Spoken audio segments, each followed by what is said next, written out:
여러분, 예수님을 믿는 사람들의 특징이 있습니다. 그것은 무엇이냐면 세상 사람들과 정반대로 가는 것입니다. 그 말은 세상 사람들이 고난과 고통을 겪을 때 슬퍼하고 낙심하고 좌절할 때 오히려 기뻐하고 또 감사하고, 그래서 어제도 잠깐 말씀을 나누었지만 오히려 고난이 영광이고 고난이 기쁨이 되기도 하는 것입니다. 성경을 보면 그런 역사들이 많이 나와 있죠. 그러니까 우리가 정말 예수님을 잘 믿고 있느냐, 나는 정말 주님의 능력으로 살아가고 있느냐 하는 것을 살펴보려면 내가 처한 상황, 똑같은 예를 들어 고난과 어려움이 올 때 세상 사람들의 반응과 나의 반응이 정말 정반대고 다르다. 그러면 예수님을 정말 제대로 믿고 있는 것이다 라고 할 수가 있습니다. 여러분, 어제 말씀에 이어서 오늘도 이 시편 기자가 그가 삶에서 기대했던 것과는 다른 어떤 고난과 어려움을 겪고 있을 때 그가 어떻게 했는 것을 보여주고 있는데, 이것은 오늘 이 시대를 살아가는 우리에게도 우리가 예상치 못한 어려움을 겪고 생각지도 못했던 아픔을 겪어갈 때 그때 우리가 어떻게 주님 앞에 반응해야 할 것인가 하는 것에 대하여 보여주는 말씀이기도 합니다. 먼저는 우리가 어려움을 당할 때 어떤 상황에서도 마찬가지겠지만 특별히 여호와 하나님의 인자심을 입술을 열어 노래하는 것입니다. 오늘 1절에 내가 여호와의 인자심을 영원히 노래하며 주의 성실하심을 내 입으로 대대에 알게 하리이다. 내가 말하기를 인자심을 영원히 세우시며 주의 성실하심을 하늘에서 견고히 하시리라 하였나이다.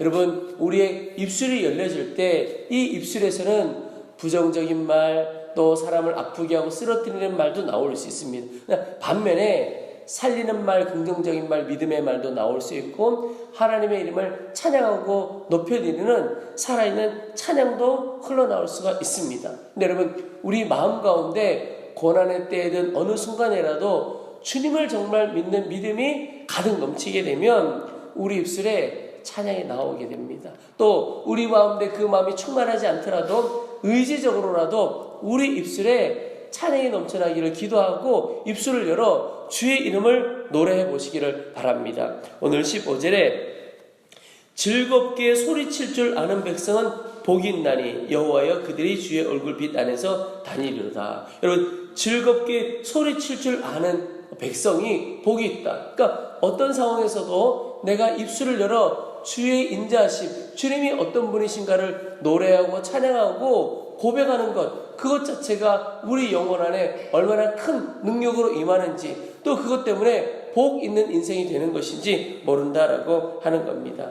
시편 다른 구절의 말씀에 보면 이스라엘의 찬송 중에 거하시는 이여, 이렇게 표현하는 구절이 있습니다. 그 말은 하나님께서 찬송 가운데 임하신다, 찬양 가운데 임하신다, 이런 뜻이죠. 여러분, 하나님이 임하시면 우리 가운데 어떤 일이 일어납니까? 주님이 임하시면 우리의 마음이 회복이 되고 만져지고 고쳐지고 치유되는 역사가 일어납니다. 그 전에 내가 어떤 일을 겪어서 마음에 아픔이 있고 상처가 있고 이해되어지지 않았던 일들이 하나님의 임재로 인하여 마음이 회복이 되고 또 하나님의 마음과 뜻이 깨달아지고, 이 일이 그것 때문에 하나님께서 이런 뜻이 있어서 이런 역사가 있었구나 깨달아지는 역사가 있게 되는 거죠. 여러분, 오늘 하루도 우리 입술에 찬양이 늘 넘쳐나게 되기를 축복합니다. 여러분, 찬양도 정말 능력 있는 찬양은 어떤 찬양이냐, 정말 우리 눈에 보기에 감사할 제목이 있어서 찬양하기 전에 우리의 삶의 형편은 감사하기가 너무 어렵다 할지라도 먼저 감사하고 찬양해 보는 것입니다. 그러면 하나님께서 그 찬양을 너무나 기뻐 받으시는 거죠. 특별히 우리 교회는 감리교단에 속해 있습니다. 여러분, 감리교단은 특별히 찬양으로 유명한 교단입니다. 시대가 변해가지고 세월이 흘러가면서 우리가 찬양의 능력을 잃어버린 교회들이 많이 있지만 사실은 우리 감리교회는요, 찬양으로 유명한 교회입니다. 우리 성경에도 많은 곡들이 있는데 찰스 웨슬리는 작곡을 했던 사람입니다. 그런데 그 당시에 지금 표현으로 하면 요한 웨슬리, 존 웨슬리의 설교는 10리를 간다면 찰스 웨슬리의 찬양은 20리, 30리를 간다, 이런 표현을 그 당시에 했습니다. 찬양이 너무나 강력했다, 이런 뜻이죠. 여러분, 오늘 우리의 삶에도 주님의 이름을 높여드리는 찬양이 넘쳐나게 되기를 축복합니다. 그게 하늘의 능력을 덧입는 귀한 길입니다. 또 하나, 우리의 삶에 생각하지 못했던 고난, 말할 수 없는 아픔이 올 때 어떻게 해야 되느냐? 하나님의 약속을 붙들고 나아가는 겁니다. 오늘 3절에 주께서 이르시되 나는 내가 택한 자와 언약을 맺으며 내 종 다윗에게 맹세하기를 내가 내 자손을 영원히 견고히 하며 내 왕위를 대대에 세우리라 하셨나이다. 여러분, 지금 이 시편 기자는 어려움 가운데 있는데 그때 뭘 이야기하느냐면 하나님께서 우리 조상 다윗과 이런 언약을 맺지 않으셨습니까? 하나님께서 우리의 왕 다윗에게, 주의 종 다윗에게 하나님께서 맺은 약속이 있지 않습니까? 그 자손을 견고히 세우시겠다고 하셨고 그 왕위를 대대에 세우시겠다고 약속하시지 않으셨습니까? 그 말은 그 약속을 지금 이루어 주십시오. 그 약속을 기억하시고 우리를 버려두지 마십시오. 그 이야기를 시편 기자가 하고 있는 겁니다. 여러분, 오늘 예배하는 우리 모두에게, 예수를 믿는 우리에게는 하나님께서 주신 약속들이 많이 있습니다. 가장 놀라운 약속, 주님께서 내가 너와 함께 하겠다 하시는 말씀이 있고, 내가 너의 힘이 되겠다, 오늘 말씀이 되어 있지만 내가 너의 방패가 되겠다, 이런 약속의 말씀이 있고, 또 믿지 않는 가족들이 있습니다. 그분에게는 주 예수를 믿으라, 그러면 너와 내 집이 구원을 얻으리라. 여러분, 하나님께서 우리에게 주신 약속들이 많습니다. 약속의 말씀들이 있지요. 우리 성도들 중에 하나님께서 내게 주신 약속이 뭔지 모르겠다, 그런 분이 있다면 성경을 읽어보시면 됩니다. 성경의 처음부터 끝까지 우리에게 주시는 하나님의 약속의 말씀들입니다. 그래서 구약, 신약, 이게 약속이라는 뜻입니다. 이 약속, 하나님의 약속의 말씀 안에 나를 향한 하나님의 약속의 말씀, 우리의 가정과 우리의 자녀들과 이 땅을 향한 하나님의 약속이 가득가득 들어있는 것입니다. 우리가 지난 주일에 한철호 선교사님 오셔서 창세기부터 요한계시록을 그렇게 짧은 시간에 꿰뚫어서 말씀을 해주시는데, 이 한철호 선교사님 말씀의 핵심이 뭐냐면 이 창세기부터 계시록까지 우리를 향한 하나님의 약속, 하나님의 계획이 그 안에 다 들어있고, 그것을 제대로 알면 정말 주님의 목적대로 살아가는 성도요, 주님의 목적대로 나아가는 교회가 된다, 그 말씀을 해주셨습니다. 약속을 알고 약속을 붙들고 살아가는 사람, 그의 인생이 힘있는 인생이고 제대로 가는 인생이 되어집니다. 여러분, 우리가 빨리 가는 것 사실 우리의 욕심입니다. 그런데 빨리 가는 것보다 더 중요한 것이 제대로 가는 것이죠. 제대로 가는 길이 어떤 길이냐면 하나님의 약속을 붙들고 가는 것입니다. 지난 금요일에 오셨던 신일덕 장로님, 그날 다 나누지 못한 이야기가 많으신데, 그날 신일덕 장로님의 인생의 이야기를 들어보면 하나님께서 늘 장로님 가운데 약속의 말씀을 주시고, 그리고 그 약속의 말씀을 신일덕 장로님이 이루어질 줄을 진짜 믿고 아멘하고 한순간 한순간 살아왔습니다. 그리고 하나님께서 그 약속 가운데 신실하게 응답해 주시는 것을 경험한 삶입니다. 그의 삶 전체가 그 고백이에요. 하나님께서 약속의 말씀 주시고 그 말씀을 붙들고 기도하고 그 약속의 실현을 보고, 여러분, 오늘도 우리가 삶의 고난의 길을 걸어간다 할지라도 하나님께서 우리를 복되게 해주신다고 하셨고 복되게 해주신다고, 복이라고 말씀하시지 않으셨습니까? 주의 약속을 우리의 삶과 우리의 가정 가운데 이루어 주옵소서. 약속을 붙들고 기도하는 하루 되시기를 축복합니다. 그리고 마지막으로 능력의 주님을 바라보는 것입니다. 오늘 11절 12절 말씀입니다.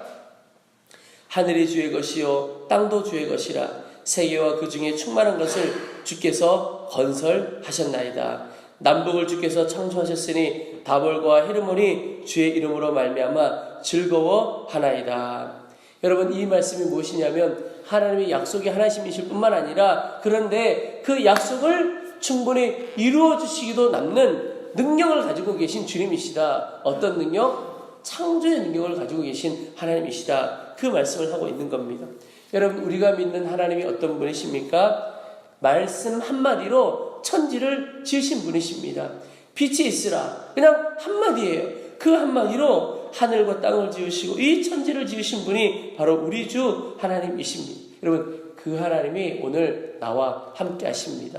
능력의 하나님이 나와 함께 하시는 겁니다. 여러분, 내가 감당해야 할 많은 일들이 있죠. 그런데 내 힘으로는 사실 그 어느 것 하나 제대로 감당할 수가 없지요. 우리는 정말 하나님 앞에서 너무나 연약하고 무능한 존재입니다. 그런데 나로서는 할 수 없지만 주님이 하시면 불가능이 없는 거죠. 주님에게는 능치 못할 일이 없고 불가능이 없는 겁니다. 우리 주님이 어떤 분이십니까? 말씀으로 천지를 주실 뿐만 아니라 죽은 자를 살리시고 눈먼 자를 보게 하시고 안전병이를 일으켜 주시는 주님이시잖아요. 근데 그 주님이 붙들어 주시면 일어나는 겁니다. 그 주님이 만지면 눈이 띄어지는 거죠. 그 주님이 일어나라, 깨어나라 그러면 죽은 자가 살아나게 되는 역사가 있게 됩니다. 여러분, 우리의 삶에도 능력의 주님을 바라보고 그 주님 붙들고 나아가면 주님이 우리의 삶을 완전히 새롭게 바꾸어 주실 것입니다. 우리가 할 것은 낙심하고 절망하지 않는 것입니다. 그리고 내 눈에 보이는 대로 판단하지 않는 것입니다. 여러분, 내 눈에 보이는 대로 판단하면 절망스럽고 낙심하기가 쉽습니다. 그런데 능력의 주님을 바라보며 나아갑니다. 주님이 하시면 능치 못할 일이 없고 주님에게는 불가능이 없구나. 주님, 능력의 주님이 역사해 주셔야 하겠습니다. 능력의 주님이 오늘 나의 주님이십니다. 여러분, 내 안에 생명 되시고 능력 되시는 그 주님을 온전히 바라볼 수 있게 되기를 축복합니다. 오늘 고난의 길, 아픔의 길을 걸어간다 할지라도 또 내가 감당해야 할 많은 길 가운데 나로서는 할 수 없지만 하나님께서 역사하시는 놀라운 은혜를 모두가 다 경험할 수 있게 되기를 주의 이름으로 축원합니다. 우리 이제 말씀을 붙들고 기도하겠습니다. 하나님, 오늘 내가 걸어가는 삶의 상황이, 삶의 여정이 어떠한 상황, 어떠한 삶에 거하더라도 하나님, 오직 주의 인자하심을 찬양하고 노래하도록 나의 입술을 열어주시옵소서. 하나님, 또한 그 어떤 때에도 약속의 주님을 붙들고 나가기를 원합니다. 나를 향한, 우리의 가정을 향한, 이 땅을 향한 하나님의 약속을 온전히 붙들고 나가는 삶 살도록 도와주옵소서. 또한 능력의 주님을 바라보기를 원합니다. 연약하고 무능한 내 자신을 바라보지 않고 능치 못하심이 없는 능력의 주님을 바라보고 이기는 삶, 승리의 삶을 살도록 도와주시옵소서. 우리 주님의 이름을 한번 부르고 간절한 마음으로 함께 기도하도록 하겠습니다.